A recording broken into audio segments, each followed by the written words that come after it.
Shalom, selamat pagi jemaat Tuhan.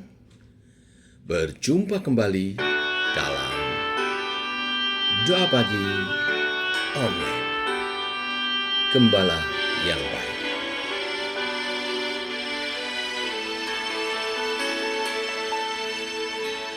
Engkau gembala yang baik,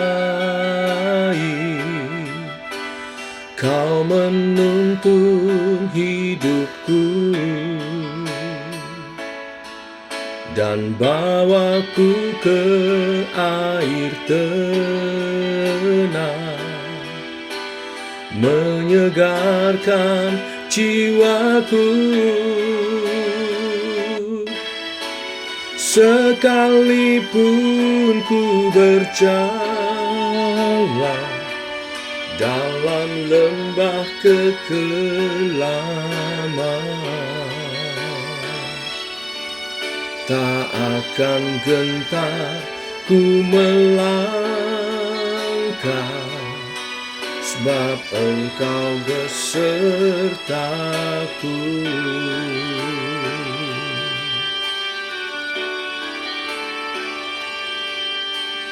Engkau gembala yang baik, Kau menuntun hidupku dan bawaku ke air tenang, menyegarkan jiwaku. Sekalipun ku berjalan dalam lembah kekelaman,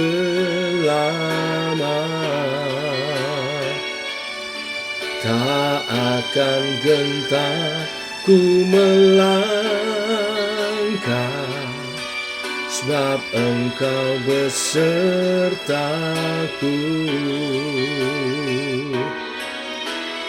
Sekalipun ku berjalan dalam lembah kekelaman,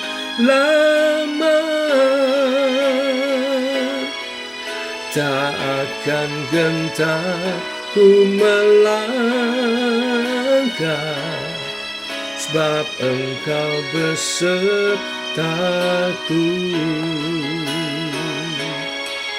Sebab Engkau besertaku,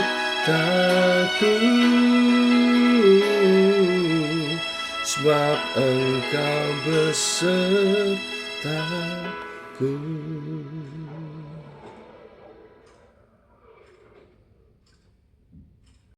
Tiba waktunya untuk kami merenungkan firman-Mu. Firman-Mu lah suluh dan terang bagi jalan kami. Berfirman Tuhan, terangi jalan kami, tuntun langkah kami oleh kebenaran firman yang sebentar kami renungkan. Dalam nama Tuhan Yesus Kristus. Amin. Bapak Ibu, kita lanjutkan renungan firman pagi hari ini, Yohanes 10, ayat 1-21. Demikian firman Tuhan. Aku berkata kepadamu, sesungguhnya siapa yang masuk ke dalam kandang domba dengan tidak melalui pintu, tetapi dengan memanjat tembok, ia adalah seorang pencuri dan seorang perampok. Tetapi siapa yang masuk melalui pintu, ia adalah gembala domba. Untuk dia penjaga membuka pintu, dan domba-domba mendengarkan suaranya. Dan ia memanggil domba-dombanya, masing-masing menurut namanya, dan menuntunnya keluar. Jika semua dombanya telah dibawanya keluar, ia berjalan di depan mereka, dan domba-dombanya itu mengikuti dia karena mereka mengenal suaranya. Tetapi seorang asing pasti tidak mereka ikuti, malah mereka berlari daripadanya karena suara orang-orang asing tidak mereka kenal. Itulah yang dikatakan Yesus dalam perumpamaan kepada mereka. Tetapi mereka tidak mengerti apa maksudnya. Ia berkata demikian kepada mereka. Maka kata Yesus sekali lagi, Aku berkata kepadamu, sesungguhnya akulah pintu ke domba-domba itu. Semua orang yang datang sebelum aku adalah pencuri dan perampok, dan domba-domba itu tidak mendengarkan mereka. Akulah pintu, barang siapa masuk melalui aku, ia akan selamat, dan ia akan masuk dan keluar dan menemukan padang rumput. Pencuri datang hanya untuk mencuri dan membunuh dan membinasakan. Aku datang supaya mereka mempunyai hidup dan mempunyainya dalam segala kelimpahan. Akulah gembala yang baik.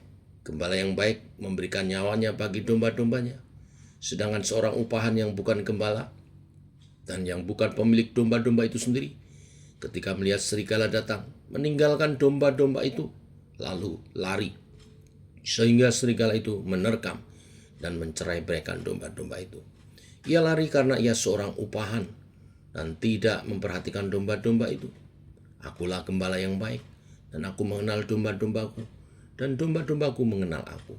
Sama seperti Bapa mengenal aku mengenal Bapa, dan aku memberikan nyawaku bagi domba-dombaku.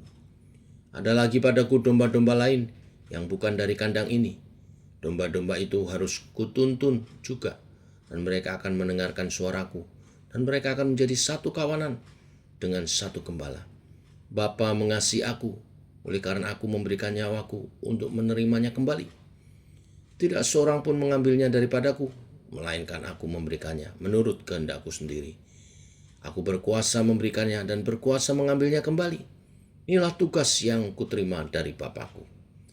Maka timbullah pula pertentangan di antara orang-orang Yahudi. Karena perkataan itu, banyak di antara mereka berkata, "Ia kerasukan setan dan gila. Mengapa kamu mendengarkan dia?" Yang lain berkata, "Itu bukan perkataan orang yang kerasukan setan. Dapatkah setan memelekkan mata orang-orang buta?" Sampai di sini pembacaan kita. Bapak Ibu jemaat Tuhan, tujuan penulisan dari Injil Yohanes adalah untuk menegaskan bahwa Yesus adalah Mesias, Anak Allah, dan bahwa dengan percaya kepadanya orang memperoleh hidup yang kekal. Pasal 10 berada dalam rangkaian panjang yang menunjukkan pertentangan antara Yesus dan para pemimpin agama Yahudi, terutama mengenai siapa sebenarnya Yesus itu. Di perikop ini, Yesus berbicara tentang gembala yang baik yang menggambarkan dirinya sebagai pemimpin sejati yang berlawanan dengan para pemimpin agama Yahudi yang bertindak seperti pencuri dan perampok, mencari keuntungan diri saja. Dengan demikian, Yohanes 10 bukanlah perumpamaan yang berdiri sendiri, tetapi respon Yesus terhadap penolakan para pemimpin Yahudi terhadapnya di pasal-pasal sebelumnya. Apakah ciri-ciri gembala yang baik? Dari penjelasan teks ini kita dapat mengerti. Yang pertama dari ayat 1 sampai 6, Yesus menjelaskan gembala yang baik adalah mengenal domba-dombanya. Yesus memulai dengan perumpamaan tentang kandang domba. Ada pencuri dan perampok yang datang bukan melalui pintu, tetapi dengan cara yang curang. Sebaliknya gembala yang sejati masuk melalui pintu, dan pintu itu dibukakan oleh penjaga. Domba-domba mengenal suaranya, dan ia memanggil mereka satu persatu menurut namanya. Gembala mengenal setiap dombanya, bukan sekedar jumlahnya. Ia tahu karakter, kebutuhan, bahkan luka-luka yang ada pada dombanya itu. Relasi antara gembala dan domba bukan hubungan formal, melainkan hubungan kasih yang intim. Yang kedua, ayat 7 sampai 10, Yesus menggambarkan gembala yang baik adalah pintu bagi domba-dombanya. Apa maksudnya? Setelah mendengar bahwa para pendengarnya tidak mengerti perumpamaan itu, Yesus menjelaskan lebih lanjut, "Akulah pintu. Barang siapa masuk melalui aku, ia akan selamat, dan ia akan masuk dan keluar dan menemukan padang rumput." Dalam budaya Timur Tengah, seorang gembala sering berbaring di depan pintu kandang di malam hari. Tidak ada domba yang bisa keluar dan tidak ada serigala yang bisa masuk tanpa melewati dia. Dengan kata lain, gembala itu sendirilah menjadi pintu dari kandang domba itu. Yesus menjadikan satu-satunya jalan menuju keselamatan. Pencuri di sini menggambarkan pemimpin palsu. Mereka yang memanfaatkan umat untuk keuntungan sendiri. Tetapi Yesus datang untuk memberikan hidup. Memberi hidupnya, bukan mengambil. Inilah gembala yang baik yang kedua. Gembala baik yang ketiga adalah rela berkorban. Ayat 11-15. Inilah inti dari seluruh bagian perikop ini sesungguhnya. Yesus berkata, akulah gembala yang baik memberikan nyawanya bagi domba-dombanya. Kata memberikan nyawanya menunjukkan kasih yang aktif dan total. Yesus bukan hanya berkata bahwa ia mengasihi kita, tetapi ia membuktikannya dengan mengorbankan dirinya, mati di kayu salib, menggantikan hukuman kita. Berbeda dengan orang upahan yang hanya bekerja demi bayaran dan lari ketika bahaya datang. Tetapi Yesus disalib menjadi perisai yang menanggung serangan maut agar kita selamat. Itulah pemimpin sejati, bukan dilayani tetapi melayani, bukan menuntut kesetiaan tetapi memberi diri lebih dahulu menjadi teladan kesetiaan. Itulah ciri tiga gembala yang baik. Tiga ciri gembala yang baik. Ayat 16-18, bersyukur bagi semua umat, apapun suku bahasanya, karena gembala yang baik adalah gembala untuk semua domba. Di ayat 16-18 Yesus berkata, ada lagi padaku domba-domba lain yang bukan dari kandang ini. Mereka juga harus dituntun. Ini adalah nubuatan tentang bangsa-bangsa lain, termasuk saudara dan saya, bahwa keselamatan tidak hanya untuk orang Yahudi, tetapi juga untuk kita semua dari berbagai bangsa dan latar belakang. Yesus ingin ada satu kawanan dengan satu gembala. Yesuslah gembala agung kita. Bagaimana kita merespon? Di ayat 19-21 terjadi dua respon. Ketika Yesus menyampaikan kebenaran, reaksi orang banyak terbelah. Ada yang berkata ia kerasukan setan, dan ada pula yang berkata itu bukan perkataan orang kerasukan.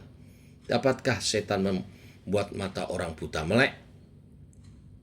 Kita bagian kelompok yang mana? Tentu orang-orang percaya. Tetapi jangan hanya percaya, tapi mempercayakan hidup kita juga kepada gembala yang baik. Itulah keputusan yang paling tepat.